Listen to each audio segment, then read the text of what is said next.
कैसे हैं आप लोग। मैं हूं गुरसेवक सिंह, आपका फिजिक्स टीचर। आपके सामने आया हूं आज एक नई वीडियो के साथ। ये पर्टिकुलर वीडियो है 11th क्लास के लिए। लॉज ऑफ मोशन चल रहा है ना, तीनों लॉज हो गए। इम्पल्स हो गया, इम्पल्स मोमेंटम थ्योरम हो गई, कंजर्वेशन ऑफ मोमेंटम हो गया। आज कुछ अच्छे क्वेश्चंस आएंगे स्प्रिंग के ऊपर। तो टॉपिक ही आपका कौन सा है आज? स्प्रिंग होगा। स्प्रिंग के बारे में डीपली स्टडी करेंगे। स्ट्रिंग के बारे में कर चुके हैं, स्ट्रिंग के बारे में, स्ट्रेट स्ट्रिंग के बारे में अपने लोगों ने अच्छे से स्टडी कर लिया था। उसमें टेंशन डेवलप होती है, टेंशन किस तरफ डेवलप होती है, इसको स्ट्रिंग का बाई ही समझो बस। सारी करेक्टरिस्टिक्स, सारा कुछ सेम लगेगा, कोई चेंजेस नहीं होंगे। जो डायरेक्शन टेंशन की, वही सेम डायरेक्शन स्प्रिंग की। टेंशन समझ में आ गया होगा तो स्प्रिंग समझने में बिल्कुल भी दिक्कत नहीं होगी, ट्रस्ट में। तो जैसे अगर मैं बात करता हूं, सपोज मैंने यहाँ पर एक स्ट्रिंग बांध रखी है कुछ इस तरह से। सपोज ये कोई स्ट्रिंग बांध रखी है मैंने कुछ इस तरह से, और इसके ऊपर मैं, अगर स्ट्रिंग के ऊपर मैं एक फोर्स लगाना शुरू कर दूं नीचे की तरफ, मैं यहाँ से स्प्रिंग को पकड़ूं, इसको नीचे की तरफ खींचना शुरू कर दूं, तो प्रैक्टिकली भी आप अगर ऐसा करते हो तो सपोज अगर आपने इसको नीचे खींचा और खींचने के बाद इसकी लेंथ को समथिंग चेंज कर दिया, खींचोगे तो टर्न्स के बीच का डिस्टेंस बढ़ जाएगा, जाहिर सी बात है। तो खींचने के बाद समथिंग आपने उसकी लेंथ को चेंज कर दिया, लेंथ चेंज हुई समथिंग डेल एक्स नाम से। किसकी वजह से? इस फोर्स की वजह से। फोर्स आपने जो इसके ऊपर लगाया, डिफ्लेक्टिंग फोर्स जिसको आप कह सकते हो, आपने इसकी शेप को चेंज कर दिया, इतनी लंबी कर दी पहले से स्प्रिंग, डेल एक्स लेंथ और बढ़ा दी उसके अंदर। तो होगा क्या, जब ये फोर्स यहाँ पर आके आप रिलीज करते हो, छोड़ देते हो, यहाँ पर आप एफ नहीं लगा रहे हो, तो उसी सेम टाइम पर स्प्रिंग का अपना फोर्स लगना शुरू हो जाता है। लगता तो पहले से ही, जब आप इसको खींचना ही शुरू कर दोगे तो उसी सेम टाइम पर आपका जो स्प्रिंग है वो खुद के ऊपर एक फोर्स लगाना शुरू कर देता है। वो एक ऐसा फोर्स होता है जो स्प्रिंग को वापस उसकी जगह पर लाने में हेल्प करता है। तो जैसे अगर आपका स्प्रिंग यहाँ पर है, तो अगर आप उसको खींचते हो तो कुछ डिस्टेंस खींचा तो स्प्रिंग के ऊपर एक फोर्स लगा, ताकि वो पर्टिकुलर फोर्स स्प्रिंग को वापस उसी जगह पर ले जाए, उसको वापस उसी जगह को, उसको वापस उसी शेप में ऑक्यूपाई करवा दे। उसकी शेप जो पहले थी, जो उसकी लेंथ पहले थी, वो फिर से उसको प्रोवाइड करवा दे। तो ऐसा फोर्स स्प्रिंग अपने ऊपर खुद ब खुद लगाता है। ऐसे फोर्स को नाम दिया जाता है रीस्टोरिंग फोर्स। क्या नाम दिया जाता है? Restoring force. और यहां पर अपने लोग इसको अभी पढ़ेंगे स्प्रिंग फोर्स। क्या पढ़ेंगे? Spring force. तो जो स्प्रिंग फोर्स है वो हमेशा अपोजिट डायरेक्शन में लगता है, ताकि स्प्रिंग की शेप को फिर से ऑक्यूपाई करवा सके, रीगेन करवा सके। जो उसकी ओरिजिनल लेंथ थी वो लेंथ उसको वापस मिल सके। तो इसका मतलब मैं लेंथ को और बढ़ाऊंगा तो स्प्रिंग फोर्स और बढ़ जाएगा, जाहिर सी बात है। मैं और बढ़ाऊंगा, स्प्रिंग फोर्स और बढ़ जाएगा। बट जब मैं यहाँ पर रिलीज करूंगा, तो जब मैंने रिलीज करा तो जितने फोर्स का यूज करके इतनी लेंथ को चेंज करा था, तो माना जाता है उतने फोर्स की फिर से जरूरत पड़ेगी, ताकि उसी स्प्रिंग की वापस वही शेप मिल जाए, वही लेंथ मिल जाए। तो इसका मतलब जो मैंने अप्लाइड फोर्स था, ये मेरा अप्लाइड फोर्स था, ये अप्लाइड फोर्स की वैल्यू ऑटोमेटिकली किसके बराबर होती जाएगी? धीरे धीरे स्प्रिंग फोर्स के बराबर होती जाएगी। तो स्प्रिंग फोर्स हमेशा कहाँ लगता है? ऊपर की तरफ। तो इनडायरेक्टली अगर आपके पास अप्लाइड फोर्स एफ की वैल्यू होगी तो automatically you are having what? Spring force. और ये स्प्रिंग फोर्स धीरे धीरे बढ़ता रहेगा जैसे जैसे आप उसकी लेंथ को बढ़ाते जाओगे। तो ये लेंथ कौन सी? Del x length. Change in length, हमेशा चेंज इन लेंथ, ये याद रखना हमेशा। चेंज इन लेंथ, ये हमेशा याद रखेंगे। क्या होता है? चेंज इन लेंथ होती है। ये बताऊंगा क्यों चेंज इन लेंथ याद रखना पड़ेगा आपको यहाँ पर। तो F x directly proportional to del x. तो change in length, total spring के अंदर जो फोर्स है वो हर जगह क्या होगा? सेम होगा। क्या होगा? एफ एस होगा। अब ऐसा नहीं है भाई इस पॉइंट से इतनी दूरी पर डेल एक्स है, इतनी दूरी पर डेल एक्स है, तो यहाँ पर फोर्स एफ एस लगा, तो यहाँ का डेल एक्स कुछ और है, तो कुछ और फोर्स लगेगा। भाई जब आपका स्प्रिंग यहाँ पर और यहाँ से उसको रिलीज कर रहे हैं, तो इस पर्टिकुलर पोजीशन पर जो फोर्स सेटअप हुआ, वही force throughout the period हर जगह ट्रेवल कर जाता है, हर जगह ट्रेवल कर जाता है। ये मत समझना जब यहां से उसको रिलीज करा जा रहा है, जब यहां से उसको रिलीज करा जा रहा है तो फोर्स की वैल्यू वेरी कर रही होगी, ऐसा नहीं है। तो बेसिकली क्या होता है, जब आप यहां से रिलीज कर रहे हो तो जितनी फोर्स अप्लाइड फोर्स की वैल्यू थी उतनी स्प्रिंग फोर्स हो जाता है, और उसी के मुताबिक बाकी के पर्टिकुलर पार्ट्स में भी force F S C develop होगा। ऐसा नहीं है जितनी लेंथ है उतना पर्टिकुलर फोर्स ना। तो वो चेंज इन लेंथ एक बार पता करनी होती है, बस वो पता कर लिया हमने, और उसी से हमें एक फॉर्मूला मिल जाता है, F S will be equal to minus का के डेल्टा एक्स। के क्या है, के बारे में थोड़ी देर में मैं आपको मैं बताऊंगा क्या होता है। इसको नाम दिया जाता है स्प्रिंग कांस्टेंट। बेसिकली बोले तो फोर्स पर यूनिट लेंथ पर कितना फोर्स लगेगा वो होता है के स्प्रिंग कांस्टेंट, और हर स्प्रिंग के लिए ये अलग अलग होता है। कुछ लूज स्प्रिंग्स होते हैं उनका के अलग होगा, कुछ बहुत ही ज्यादा रिजिड स्टिफ्ड होते हैं उनका के अलग होगा, जो इजिली ना खिंच पाए और कुछ इजिली खिंच जाए, तो दोनों के लिए के क्या करेगा, वेरी करेगा। तो के ऑटोमेटिकली ये बता देता है कंप्रेशन और एलोंगेशन, ये दो टर्म्स आप जो स्टडी कर रहे हो, एक है कंप्रेशन और दूसरा एलोंगेशन। तो कंप्रेशन बेसिकली क्या होता है, कंप्रेस करना। स्प्रिंग को आप कंप्रेस भी कर सकते हो, फोर्स ऊपर भी अप्लाई कर सकते हो। तो जब आप फोर्स ऊपर अप्लाई करोगे तब क्या होगा, तो डिस्प्लेसमेंट की डायरेक्शन ऊपर है, तो स्प्रिंग वापस किधर आना चाहेगा, अपोजिट डायरेक्शन में।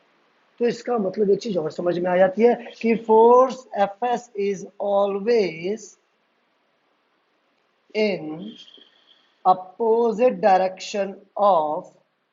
भाइयों आज आवाज थोड़ी सी बैठी पड़ी है तो थोड़ा सहयोग करना, कहीं भाग मत जाना पढ़ते पढ़ते, सर बोर कर रहे हो, मजबूरी समझना भाइयों।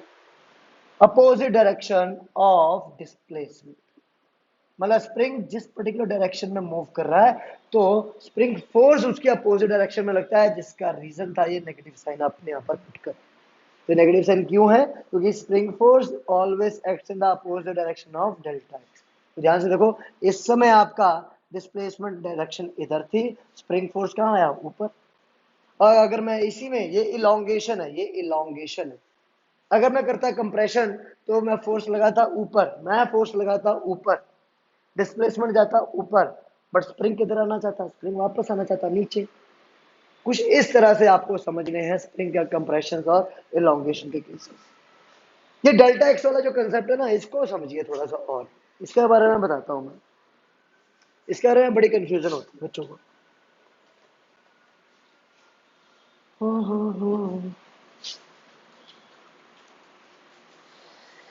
तो क्या सोचे थे, वापस नहीं आएंगे हम, हैं? आवाज खराब है तो पढ़ाना थोड़ा छोड़ देंगे मेरे लाल, पढ़ाना तो पड़ेगा। तो भाई देख लो भाई, एक आपके पास ये स्प्रिंग है और यहाँ आप, और इधर मैं,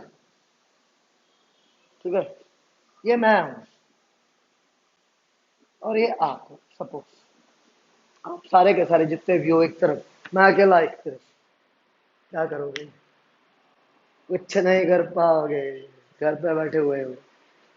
ठीक है भाई, तो अब आप क्या कर रहे हो, आप अपनी तरफ खींच, मैं अपनी तरफ खींच रहा हूँ इधर, आप अपनी तरफ खींचना चाह रहे हो इधर। स्प्रिंग के अंदर एक ऑटोमेटिकली फोर्स सेटअप हो जाएगा, इसकी वजह से अलग सेटअप होगा, इसकी वजह से अलग सेटअप होगा, ये सोच रहे होगे बदतमीजों। नहीं, ऐसा नहीं है। तो मान लिया मैंने इसकी चेंज इन लेंथ पैदा करी x1 और आपने चेंज इन लेंथ पैदा कर दी x2, ठीक। तो मान लिया जाए x2 ज्यादा है किससे, x1 से, मान लिया जाए, क्योंकि आप यार 170-80 बच्चे हो, है ना, एक साथ खींचोगे, मैं अकेला खींच रहा हूँ। हम तो क्या करेंगे, स्प्रिंग के साथ साथ आपको भी खींच लेंगे। अरे भाई नहीं यार, स्प्रिंग खींच जाएगा, मुझे नहीं खींच पाओगे ना। वो एक पर्टिकुलर टाइम होगा जब तो सारे के सारे टर्न्स खुल चुके होंगे और एक स्ट्रिंग की तरह ये बिहेव करना शुरू कर देगा, तब खींच लोगे। वरना क्या होगा, इसके अंदर अगर एक इलोंगेशन टर्म है, इसके अंदर एक काबिलियत है, इसके अंदर एक कैपेबिलिटी है कि बढ़ सकता है, खींच सकता है, तो मैं भी खींचता जाऊंगा, आप भी खींचते रहोगे, कोई नहीं जीत पाएगा।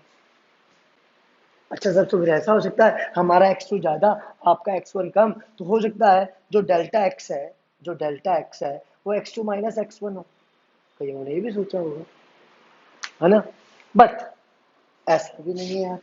तो कैसा है सर, तो कैसा है, तो चलो भाई, मेन पोजीशन है ना, तो खींचा आपने, तो ये आपने खींच लिया, इधर से मैंने खींच लिया, आपने खींचा x2, मैंने खींचा x1, तो टोटल चेंज कितना आ गया? पहले इतना था, अब इतना हो गया, पहले इतना था, अब इतना हो गया। टोटल चेंज स्प्रिंग के अंदर कितना हो गया?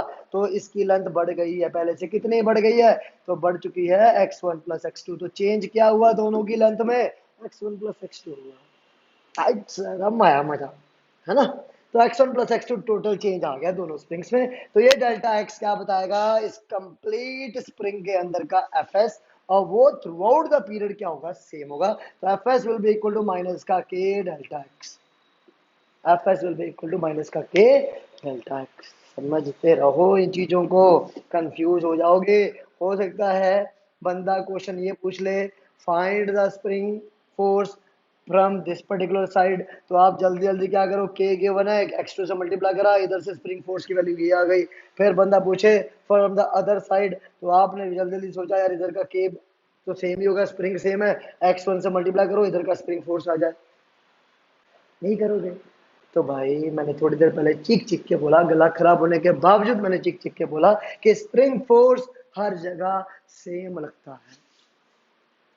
आपने इधर x1 से खींचा, सॉरी आप मैंने इधर x1 से खींचा, आपने x2 से खींचा, तो टोटल चेंज जो है वो स्प्रिंग फोर्स पैदा करता है। टोटल चेंज, जितनी भी टोटल चेंज होगी हर जगह की, पूरे के पूरे स्प्रिंग के अगर अंदर कहीं पर भी लेंथ आपने चेंज कर दी है, वो इंक्लूड हो जाएगी इनिशियल और फाइनल कंडीशंस को ध्यान में रखते हुए।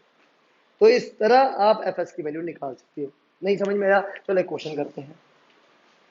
एक इधर ब्लॉक, एक इधर ब्लॉक, दोनों ब्लॉक्स को 2 मीटर से डिस्प्लेस करा, दोनों ब्लॉक्स को 2 मीटर से डिस्प्लेस करा। पहले पॉइंट में सेम डायरेक्शन में डिस्प्लेस करा, पहले पॉइंट में सेम डायरेक्शन से डिस्प्लेस करा, दूसरे पॉइंट में अपोजिट डायरेक्शन से डिस्प्लेस करा। Find spring force in both cases. FS की वैल्यू दोनों केसेस में निकालिए, क्या होगी? ठीक, निकाल सकते हैं। अगर के की वैल्यू बताओ, चलो मैंने आपको प्रोवाइड करवा दी के की वैल्यू 100 न्यूटन पर मीटर। काम करिए ना यार, प्लीज यार, प्लीज एक काम करिए, यही वीडियो को पॉज करिए और क्वेश्चन करके देखिए। कर ली होगी? आज कम वक्तों ने बिल्कुल नहीं करी है, साफ दिख रहा, सब बैठे पड़े हैं ऐसे नारद मुनि की तरह। चलो कोई बात नहीं, चोर हो तुम लोग, बिल्कुल बहुत बड़े चोर हो, कोई बात नहीं, हम बताएंगे। 2 मीटर इधर डिस्प्लेस हुआ, ये बॉडी का सेम डायरेक्शन, तो 2 मीटर ही में डिस्प्लेस हुआ है। ये 2 मीटर इधर डिस्प्लेस हुआ, तो ये भी 2 मीटर इधर डिस्प्लेस हुआ, तो चेंज इन लेंथ क्या हो गई? कुछ भी नहीं। कोई चेंज इन लेंथ आई नहीं आई, तो इसका डेल एक्स क्या हुआ सेम डायरेक्शन वाले का? जीरो। डेल एक्स जीरो, तो ऑटोमेटिकली एफ की वैल्यू क्या हो जाएगी? एफ एस की वैल्यू जीरो। स्प्रिंग के अंदर कोई लेंथ का चेंज नहीं हुआ। अगर इसने 2 मीटर छोड़ा लेके गया, तो इसने 2 मीटर उसको सपोर्ट कर दी, जा बेटा जा, तू नहीं खींचेगी, तू खींच इधर, मैं वापस उसको वापस वहीं ले आऊंगा। बट इसमें क्या होगा? 2 मीटर अगर ये इधर खींच ले, ये 2 मीटर इधर खींच ले, तो ये कंडीशन बन जाएगी, दो इसका दो उसका, टोटल स्प्रिंग के अंदर चेंज कितना आ गया? 4 मीटर का। तो 4 मीटर का चेंज, के की वैल्यू हो गई 100 × 4, कितना हो जाएगा? 400 न्यूटन का फोर्स। जब भी न्यूमेरिकल करोगे तो ध्यान में रखना, आप साइन कन्वेंशन नहीं भी लगाते हो तो चलता है, बट यहां पर ये बता रहा है कि एफ एस हमेशा डेल एक्स के अपोजिट डायरेक्शन लगेगा, ये ध्यान में रखना बस। तो टोटल स्प्रिंग फोर्स हर जगह कितना आएगा? इस दूसरे वाले केस में 400 न्यूटन का स्प्रिंग फोर्स आपका हर केस में आ जाना चाहिए। ठीक, चलिए सर, आपने कहा था स्प्रिंग एक स्ट्रिंग की तरह है, तो इसके कुछ बेसिक कंसेप्चुअल्स या न्यूमेरिकल्स इसके रिगार्डिंग करवाइए, ताकि हमें और क्लियर हो जाए। आप जो सोचते हो ना, मुझे बहुत अच्छे अच्छे बच्चे मिले हुए हैं इस बैच में जो बहुत अच्छे अच्छे क्वेश्चंस लाते हैं, और मैं उनके कुछ नाम भी लेना चाहूंगा इस वीडियो में। श्लोक, चित्रांश, अभिषेक कंचन, है ना, ये अच्छे अच्छे बच्चे हैं जो क्वेश्चंस पूछते हैं। कुछ बच्चे हैं जो रोज उनका रिप्लाई करते हैं ढंग से, अच्छे से, अब पूछते हैं कुछ सही है या नहीं, तो कुछ पूछ डाल के चुपचाप बैठ जाते हैं। तो अच्छा लगता है, क्वेश्चंस लेके आओ, टीचर है बताने के लिए, और मैं पूछूं इन बच्चों से कैसे रिप्लाई करते भी नहीं करते हैं। ठीक है, तो भाई स्प्रिंग एक स्ट्रिंग की तरह है, स्प्रिंग एक स्ट्रिंग की तरह है। कैसे सर बताइए? चलिए चलो सर एक क्वेश्चन करते हैं, है ना। पुली, और पुली के इधर लगा दिया हमने स्प्रिंग, ब्लॉक कनेक्ट कर दिया, और इधर है आपके पास स्प्रिंग और ब्लॉक कनेक्ट कर दिया। इधर आपके पास 2 kg सपोज, इधर आपके पास 4 kg सपोज। क्वेश्चन करना है, एफ एस की वैल्यू निकालनी है, इसके अक्रॉस का स्प्रिंग फोर्स निकालना है एफ एस। कितना आएगा, कर लोगे? कर लोगे यार, कुछ भी नहीं है इस क्वेश्चन में। चलो, मैंने कहा ना स्प्रिंग एक स्ट्रिंग की तरह है, तो ठीक है ना। क्या करो, इसका फिगर कुछ ऐसा ड्रॉ कर दो, इसका फिगर कुछ ऐसा ड्रॉ कर दो। ये 2 kg, ये 4 kg, ये नीचे जाएगा तो 4g बन जाएगा, मतलब mg। ये नीचे जाएगा तो 2g बन जाएगा, मतलब mg। ठीक है, दोनों के टेंशन ऊपर, T1 T2, sorry T1 T1 same रहती है, यहाँ तो T लिखोगे। ठीक, अब 4 kg वाला नीचे ले आएगा तो इसका एक्सेलरेशन नीचे होगा, इसका एक्सेलरेशन ऊपर हो गया। इक्वेशंस बनाओ, बहुत जल्दी बना दोगे। 4g minus tension T will be equal to 4a, और इसकी इक्वेशन क्या बनेगी, T minus 2g will be equal to 2a। नहीं समझ में आया तो पुली वाले पहले क्वेश्चंस करो। डायरेक्ट इस वीडियो पे टपके हो तो प्लीज पीछे चले जाओ, पुली वाला कंसेप्ट समझो पहले, नहीं तो यही बोलोगे पेरेंट्स को कुछ समझ में नहीं आ रहा भाई, यही बोलोगे। तो प्लीज यार, पुली वाले पहले कंसेप्ट को अच्छे से समझ के फिर आओ। तो मैं जिस स्पीड में करवा रहा हूँ आपको लगेगा हाँ हाँ यार ये तो आता, करवा भी क्यों रहे हो, नहीं लगेगा पक्का। बट अब अगर अभी आपको ये लग रहा है स्पीड में करवा रहा हूँ, तो जब मैंने पुली को समझाया था, बहुत अच्छे से समझाया था, तो प्लीज पहले उस वीडियो को देखो। ऊपर एक लाइन दिख रही होगी, वहां क्लिक करो, वहां दिख जाएगा। तो ठीक है, बेसिकली क्या करना है, 4g minus T is equal to 4a। तो दोनों को अगर आप सॉल्व करते हो, दोनों को सॉल्व करने के बाद ध्यान से देखो क्या मिलता है, 2g will be equal to 6a, तो a की वैल्यू आ जाती है 1/3g। ये आ गई a की वैल्यू, सही कर रहा हूँ ना मैं? दोनों को ऐड करा, ऐड करने के बाद a की वैल्यू आ गई, एक आ गया, इसमें पुट कर दो, t की वैल्यू आ जाएगी। तो 4g minus T is equal to 4 into g/3, तो t will be equal to 4g minus 4g/3। तो 3 एज एन एलसीएम लिया तो आ गया 12g माइनस 4g, तो that becomes 8g/3। Tension T की वैल्यू कितनी आई, 8g/3। टेंशन टी की वैल्यू कितनी आई, 8g/3। तो टेंशन टी स्ट्रिंग के क्रॉस का है, और मैंने इसको रिप्लेस कर दिया था स्ट्रिंग के साथ, तो इसका मतलब जितनी टेंशन उतना ही spring force. Fs is always equal to tension across the string। अगर यही सेम सिस्टम को रिप्लेस कर दो इसके साथ, तो जितनी टेंशन होगी उतना ही स्प्रिंग फोर्स होगा, हमेशा ध्यान रखना। सबसे आसान तरीका है स्प्रिंग फोर्स के क्वेश्चंस को करने का। तो इसका मतलब स्प्रिंग फोर्स कितना हुआ, स्प्रिंग फोर्स हो गया 8g/3। कभी कभी क्वेश्चन इसमें ये भी पूछा जा सकता है कि इसके अंदर का इलोंगेशन बताओ कितना हुआ। इलोंगेशन बोले तो डेल्टा एक्स बताओ कितना हुआ। तो कोई बड़ी बात नहीं है, बहुत आसान है। क्या चाहिए, के ही तो चाहिए। क्या चाहिए, के ही तो चाहिए। के मिल जाएगा, F S is equal to क्या है, के डेल्टा एक्स। तो के अगर आपको मिल जाए, पुट करोगे, एफ एस आपके पास है, तो डेल्टा एक्स आ जाना चाहिए। क्या कहती है, बड़ी बड़ा बात, कोई बड़ा लॉजिक नहीं है यार, बहुत इजी है फिजिक्स। बस क्या करना है यार, ध्यान से सुनना है, समझना है, हाँ फिर करना है। और एक नहीं, तीन तीन बार पढ़नी होती है सेम टॉपिक को। एक टॉपिक मैंने पढ़ाया, एक बार फिर वीडियो देखी दोबारा पढ़े, और एक बार खुद करे। तो 3 बार अगर आपने टॉपिक कर लिया, तो भाई साहब बहुत मजा आ जाएगा। बहुत इजीली आपसे क्वेश्चन हो जाएंगे, कोई भी किसी भी तरह की प्रॉब्लम नहीं आएगी, ट्रस्ट। एक बड़ा सिंपल क्वेश्चन आपको देता हूँ, आपको करने के लिए, करके देखिए। सपोज ये आपके पास स्प्रिंग है, ठीक है, ये ब्लॉक लटका रखा है, इसका 4 किलो वजन है, और के की वैल्यू दे रखी है 200 Nm/मीटर। आपको पता करना है इसके अंदर का डेल्टा एक्स कितना होगा, बस। बड़ा सिंपल सा क्वेश्चन दिया बस करने के लिए, आंसर निकाल के इसका पुट कर दीजिए, हो जाएगा ना। नहीं हो पाएगा, चलो कोई बात नहीं, इसको रिप्लेस कर दो किसके साथ, स्ट्रिंग के साथ। इक्विलिब्रियम में है, इक्विलिब्रियम का मतलब क्या हुआ, इक्विलिब्रियम का मतलब क्या हुआ, यहाँ पर इक्विलिब्रियम का मतलब हुआ नेट फोर्स जीरो। इसका नेट फोर्स जीरो है, तो इसका भी नेट फोर्स जीरो होगा।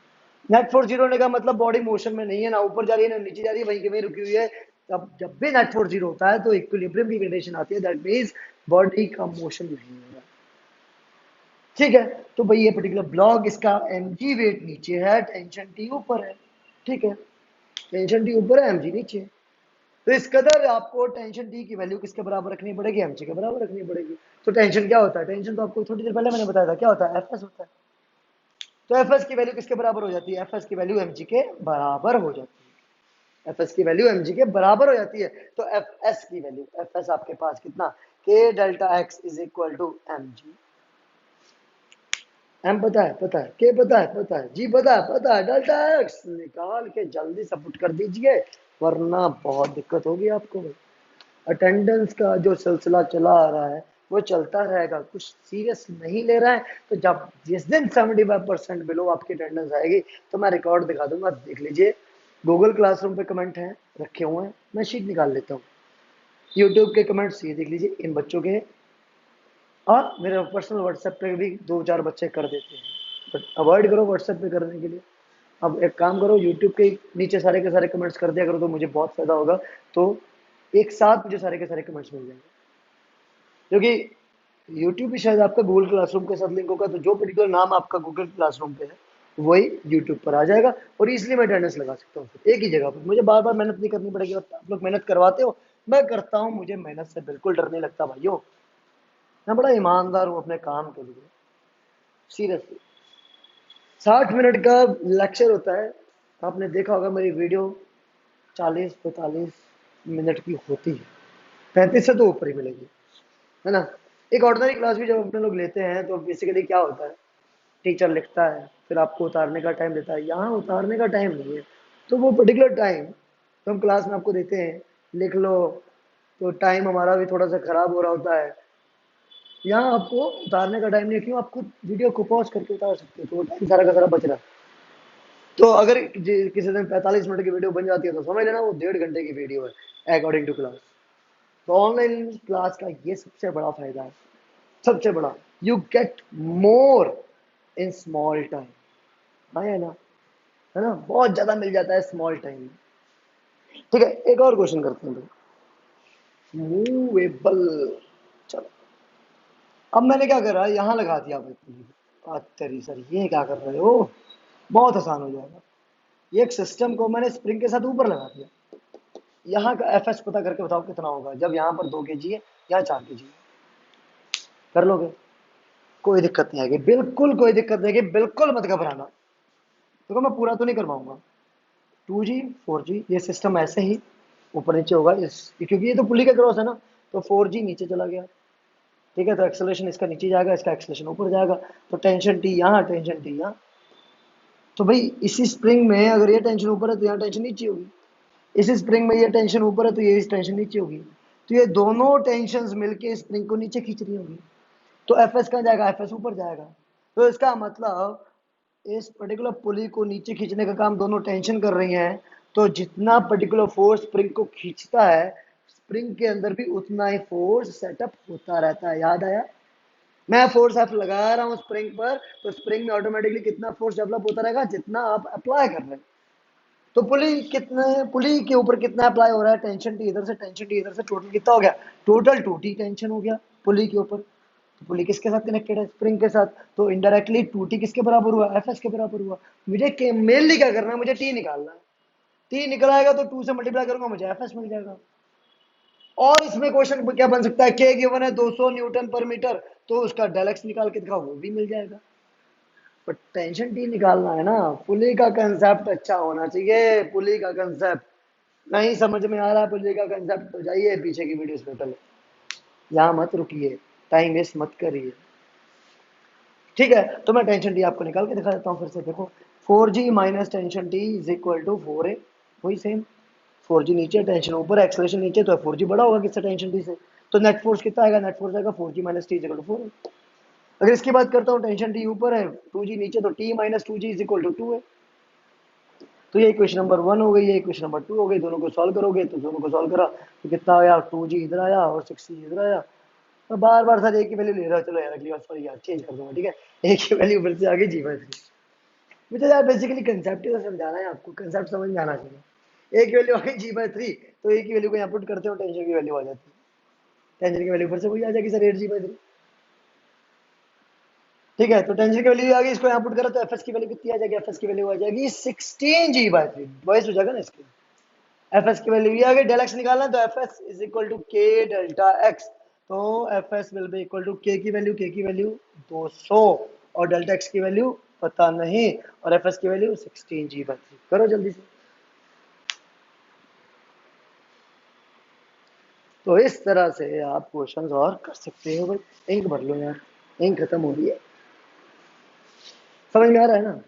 बहुत अच्छा, बहुत अच्छा, शाबाश। राजी खुशी, क्या सोचे थे? समझ में नहीं आएगा? आएगा, हम हैं तो आएगा, जब हम नहीं होंगे तो नहीं आएगा। अरे नहीं यार, जब हम नहीं भी होंगे ना तो और कोई समझाएगा, और हमसे अच्छा समझाएगा। आप क्यों हो? बस हम हैं तो उसकी कोई वजह है। चल आगे बढ़ते हैं ना, अब और अच्छे अच्छे क्वेश्चन आने वाले हैं भाई, जाना मत कहीं पर भी। चले जाओगे बहुत नुकसान हो जाएगा। अब काटने वाले क्वेश्चन आ रहे हैं, कैंची से स्ट्रिंग को काट देंगे, कैंची से स्प्रिंग को काट देंगे, तो उसके बाद के कुछ कंडीशंस का पता करेंगे। अच्छा सर, हाँ देखो, लो ठीक, ये इसके साथ कनेक्टेड है, ये इसके साथ कनेक्टेड है। ठीक है भाई, एम जी लगेगा नीचे, टेंशन टी ऊपर, अपोजिट टेंशन टी नीचे। ठीक है, अगर ये मास एम है, ये मास 2m है, तो 2mg नीचे, और 2m जो टेंशन टी नीचे खींच रहे हैं, तो स्प्रिंग एफ एस फोर्स ऊपर। यही होना चाहिए ना सारा का सारा फंडा, कोई डाउट तो नहीं इसमें। इक्विलिब्रियम में है कंप्लीट सिस्टम, हमेशा क्या लेना है? इक्विलिब्रियम में लेना है कंप्लीट सिस्टम। कंप्लीट सिस्टम को इक्विलिब्रियम में लेना है। ये मैंने आपको एक कंप्लीट एक सिस्टम बता दिया क्या होता है। इनिशियली क्या था आपके पास? एक स्प्रिंग था बस, ब्लॉक था बस, स्प्रिंग और एक ब्लॉक। इसका मास मैंने m माना हुआ है, इसका मास मैंने 2m माना हुआ है। मास m का वेट mg नीचे लगा दिया मैंने, ध्यान से देखो यहाँ पे। जब ये ब्लॉक m नीचे खींचेगा तो टेंशन t ऊपर चढ़ेगी, अपोजिट टेंशन यहाँ लगेगी टेंशन t की। इसका यार अपना वेट भी तो होगा, तो वेट अपना भी तो स्प्रिंग को नीचे खींचना चाहेगा, तो वो 2mg, वो लगा दिया मैंने। बढ़िया, तो दोनों टेंशन और 2mg मिलके जब नीचे खींचेंगे ब्लॉक को, तो ब्लॉक का फोर्स एफ एस ऊपर होना चाहिए। और जब मैं कह रहा हूं कि इक्विलिब्रियम है, तो इसके ऊपर का नेट फोर्स जीरो, इसके ऊपर का नेट फोर्स जीरो होना चाहिए, बिल्कुल होना चाहिए। ठीक है भाई, आप तो कह रहे थे कुछ काटेंगे, अभी रुक तो जाओ। ठीक है, तो इसका मतलब अगर मैं इसकी बात करता हूँ यहाँ पर, तो नेट फोर्स जीरो, तो ऊपर वाला फोर्स नीचे वाले फोर्स के बराबर कर दो, एफ एस की वैल्यू 2mg+t के बराबर हो जाएगा, बिल्कुल। और यहाँ पर अगर ये इक्विलिब्रियम नेट फोर्स जीरो होगा, तो टेंशन डी की वैल्यू mg के बराबर हो जाएगी, बिल्कुल। तो अगर इस इक्विलिब्रियम में कभी कभी क्वेश्चन में सिंपल बिना काटे एफ एस की वैल्यू पूछ ले, तो टेंशन डी को इसमें पुट करेंगे, तो एफ एस की वैल्यू कितनी आ जाएगी? 3mg के बराबर आ जाएगी। ठीक है भाई, एफ एस की वैल्यू आ गई 3mg के बराबर। अब आती है बात कि इसको यहां से काट दिया, और जैसे ही काटा, जैसे ही काटा, वैसे ही बताओ दोनों के अंदर का एक्सेलरेशन क्या होगा? दोनों के अंदर का एक्सेलरेशन क्या होगा? जैसे ही काटा, जैसे ही मैं इसको कट करूंगा, दोनों के अंदर का एक्सेलरेशन क्या होगा? तो आप खुद सोचो, यहां से जैसे ही काटा, तो टेंशन, टेंशन जो स्ट्रिंग के अंदर थी, दोनों की वजह से हट चुकी है, कट चुकी है, तो टेंशन तो बची ही नहीं। टेंशन तो जीरो हो गई ना मेरे भाई, टेंशन तो जीरो हो गई। क्यों? अब टेंशन कोई खिंचाव है नहीं, ऊपर वाली स्ट्रिंग ऊपर लटकी रह जाएगी, कोई नीचे नहीं खींच रहा होगा। नीचे वाली स्ट्रिंग इसके ऊपर आके यहाँ ऐसे इकट्ठी हो जाएगी, क्यों? इसको भी ऊपर नहीं खींच रहा होगा, तो खिंचाव तो है नहीं स्ट्रिंग के अंदर, तो टेंशन तो हो गई zero after cutting. After cutting, after cutting tension becomes zero. भाई जब टेंशन जीरो हो गई, तो इसका एक्सेलरेशन बताओ क्या, और इसका एक्सेलरेशन बताओ क्या। क्या निकालना है? एक्सेलरेशन निकालने के लिए कहते हैं कभी कभी, भाई इसके पास एक्सेलरेशन कितना है, इसके पास एक्सेलरेशन कितना है। अब यार खुद सोचो ना, इसकी टेंशन तो जीरो हो गई, और जब इसकी टेंशन जीरो हुई है, तो गिरना शुरू कर देगा सरफेस की तरफ। अब कोई भी चीज अगर नीचे की तरफ गिर रही है, और उसके ऊपर कोई भी एक्सटर्नल फोर्स नहीं लग रहा है, तो उसके ऊपर क्या लग रही होगी? ग्रेविटी लग रही होगी। और जब ग्रेविटी लग रही होगी, जब ग्रेविटी लग रही होगी, तो उसका एक्सेलरेशन क्या होगा? जी के बराबर होगा। एक चीज तो ये समझ में आती है। चलो फ्री बॉडी डायग्राम देखते हैं इसका। तो फ्री बॉडी डायग्राम के अकॉर्डिंग एमजी नीचे लग रहा है बस, तो इसके ऊपर का नेट फोर्स क्या होगा, नेट फोर्स mg हो गया, तो F की वैल्यू ma के बराबर, तो ma mg के बराबर, तो m से m कैंसिल, तो a की वैल्यू क्या, g के बराबर। तो ये तो मैं थोड़ी देर पहले कह रहा था, वो तो फ्री फॉलिंग कंडीशन में है ना बॉडी, वो तो फ्रीली फॉल हो रही है। तो अगर वो फ्रीली फॉल हो रही है तो एक्सेलरेशन की वैल्यू वैसे क्या होनी चाहिए, g के बराबर होनी चाहिए। हाँ सर समझ में आता है, ये चीज समझ में आती है। ये बताओ ये, चलो ठीक है। तो इसका फ्री बॉडी डायग्राम ड्रॉ करते हैं। देखो जो भी ये कंडीशंस कहता हूं ना, काटने के जस्ट बाद है, just instantaneously, not for a long period of time. आप कहोगे sir through out the period इसका काम चलेगा, इसके लिए बात मानी जाएगी, थ्रू आउट द पीरियड ए की वैल्यू जी के बराबर आएगी, बट यहाँ नहीं, यहाँ नहीं, क्योंकि instantly for a very small time F S की वैल्यू क्या होगी, जो मिलेगी, बट उसके बाद तो यार वो एक इक्विलिब्रियम में आ जाएगा ना फिर से। तो स्प्रिंग के लिए आप वो पर्टिकुलर कंडीशंस को इंस्टेंटेनियसली मानोगे। तो ध्यान से देखो, एफ एस कहाँ लग रहा होगा उस समय, ऊपर। एफ एस क्या लग रहा होगा, ऊपर। टेंशन टी इंस्टेंटेनियसली जीरो हो जाएगी, टेंशन टी इंस्टेंटेनियसली जीरो हो जाएगी। एफ एस की वैल्यू थोड़ी देर पहले मैं निकाल चुका हूँ, किसके बराबर थी, 3 mg के बराबर। इंस्टेंटेनियसली एफ एस की वैल्यू क्या थी, 3 mg के बराबर, और 2 mg नीचे लग रहा था, और 2 mg नीचे लग रहा था। अब अगर इस बॉडी को देखो, 2m वाली बॉडी को, तो भाई जैसे एक तो प्रैक्टिकली सोच के देखो, प्रैक्टिकली सोच के देखो, जैसे स्प्रिंग काटूंगा तो क्या होगा, स्प्रिंग ऊपर की तरफ भागना चाहेगा, हाँ या ना, ऊपर की तरफ भागना चाहेगा। और यहाँ से अगर मैं फ्री बॉडी डायग्राम भी देखूं, तो 2m के ऊपर ऊपर वाला फोर्स लग रहा है 3 mg, नीचे वाला फोर्स लग रहा है 2 mg, तो ये ऊपर की तरफ भागेगा ही, जाहिर सी बात है। तो ऊपर की तरफ भागेगा किसी एक्सेलरेशन ए के साथ, तो वो एक्सेलरेशन निकालना है। ठीक है, तो नेट फोर्स देखिए, नेट फोर्स क्या होगा, एफ एस में से mg को 2 mg को माइनस कर दो, तो मिल जाएगा ma के बराबर। बट ma क्या है, 2ma, m क्या है, 2ma। तो एफ एस की वैल्यू क्या है, एफ एस की वैल्यू यहाँ पर है 3 mg, तो 3 mg minus 2 mg will be equal to 2ma। आपके सारे m कैंसिल हो गए, तो और इधर बचता है जस्ट g, इधर बचता है 2a, तो a की वैल्यू क्या आ जाएगी, g/2। तो इस तरह से आपका ये एक्सेलरेशन ऊपर की तरफ होगा, और कितना होगा, g/2 के बराबर होगा। उम्मीद करता हूँ क्लियर हो गया होगा, काफी हद तक क्लियर हो गया होगा। क्लियर है ना भाई, ऐसे ही क्वेश्चन, ऐसे ही क्वेश्चन और करने हैं, तो ध्यान दीजिएगा। एक क्वेश्चन और करते हैं ऐसे, ठीक है, होपफुली समझ में आ जाएगा फिर आपको।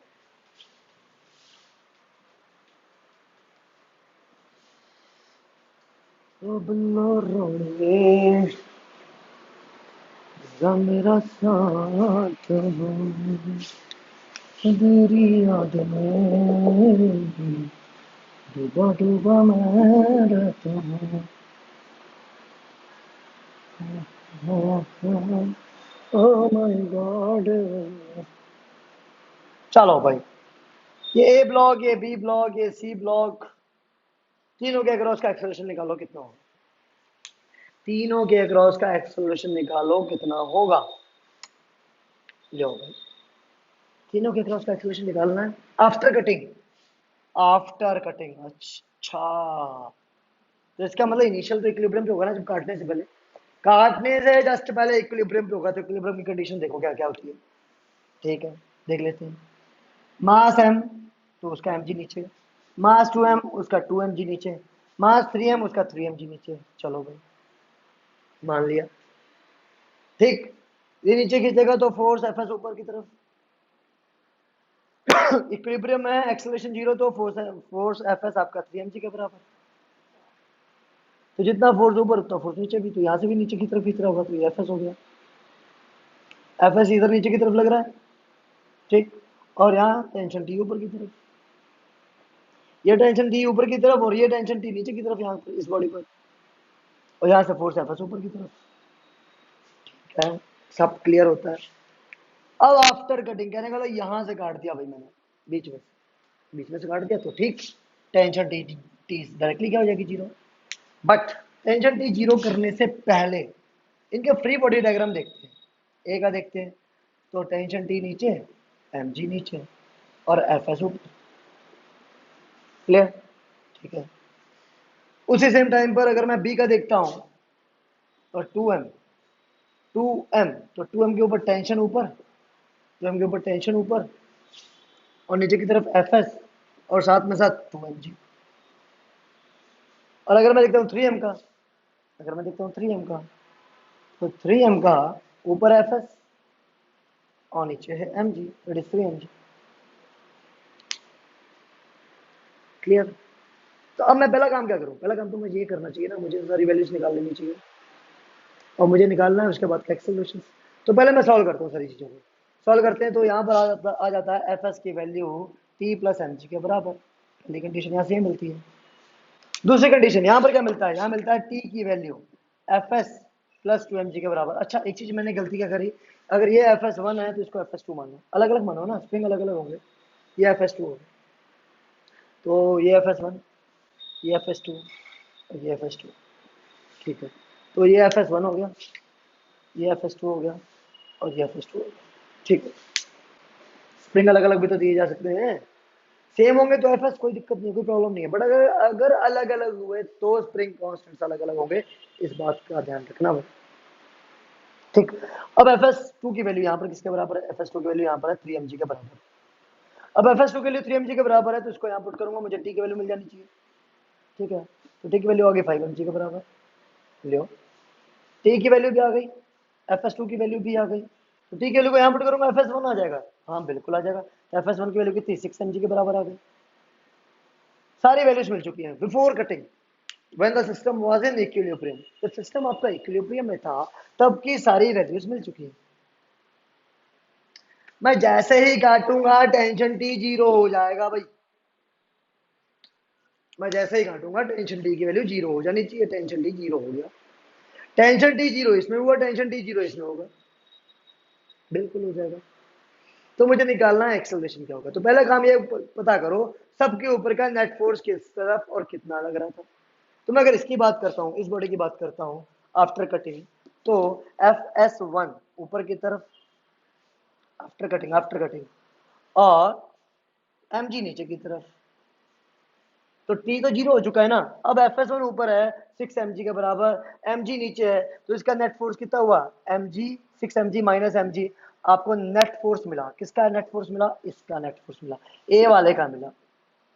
ठीक है, that gives you 5mg, that gives you M A के बराबर, तो ए की वैल्यू 5g के बराबर। लो सिंपल। इसका एक्सेलरेशन मतलब ये स्प्रिंग इसको ऊपर खींचेगा 5g एक्सेलरेशन के बराबर से। अगर मैं बी की बात करता हूं तो बी ध्यान से देखो ये है, बी ध्यान से देखो ये है, तो टेंशन टी जीरो हो गया। सारा का सारा फोर्स किधर लग रहा है? F S two plus two M G नीचे की तरफ लगेगा। ये नेट फोर्स हो गया, कहां लगेगा? नीचे की तरफ लगेगा। That is 2m into a. Net force क्या प्रोवाइड करवाता है? एक्सेलरेशन। तो 2m into a, mass into acceleration, net force provide करवा रहा है। एफ एस टू की वैल्यू थोड़ी देर पहले मैंने निकाली थी, कितनी थी? 3mg। तो 3mg प्लस 2mg, तो आ गया 5mg is equal to 2ma। M से एम कैंसिल, तो ए की वैल्यू 5/2g के बराबर। ये आ गया एक्सेलरेशन ए की वैल्यू। और लास्ट में बात करते हैं इस बॉडी की, तो इस बॉडी पे क्या होने वाला है? तो एफ एस टू की वैल्यू कितनी है? 3mg, नीचे की वैल्यू कितनी है? 3mg। दोनों को जब आपस में मिलाएंगे ऊपर नीचे, तो आपस में नेट फोर्स क्या मिलता है? जीरो। और ये नेट फोर्स जीरो तब का है, मैं इंस्टेंटेनियस टाइम की बात कर रहा हूँ, just after cutting, just after cutting. उसके बाद तो तुम्हें भी पता है ना क्या होगा, नीचे गिरेगा। बट जस्ट आफ्टर कटिंग क्या होगा? तो जस्ट आफ्टर कटिंग ये थोड़ी देर के लिए वहीं रुकेंगे, थोड़ी देर के लिए वहीं रुकेंगे, जिसकी वजह से इसका नेट फोर्स जीरो, तो एक्सेलरेशन भी क्या हो जाएगा? जीरो। तो सी का एक्सेलरेशन जीरो, डी का एक्सेलरेशन 5/2 और ए का एक्सेलरेशन 5g। इसी के साथ आपकी आज की वीडियो होती है समाप्त। इस चैनल को देखते रहिए, सब्सक्राइब करते रहिए और इसको शेयर करते रहिए, लाइक करते रहिए, वीडियोस को ठोकिए, बिंदास लाइक ठोकिए। अगर अच्छा लगता है तो, नहीं लगता तो कोई बात नहीं, बिल्कुल मत ठोकिएगा। और बाकी यार वीडियो को एंड तक देखा करो यार, कंसेप्ट बहुत सारे होते हैं, स्किप करने की जरूरत नहीं है ना। अगर लगता है कि यार आपने आंसर सही निकाल लिया तो स्किप करो ना, वरना एंड तक देखो। ठीक है, थैंक यू सो मच।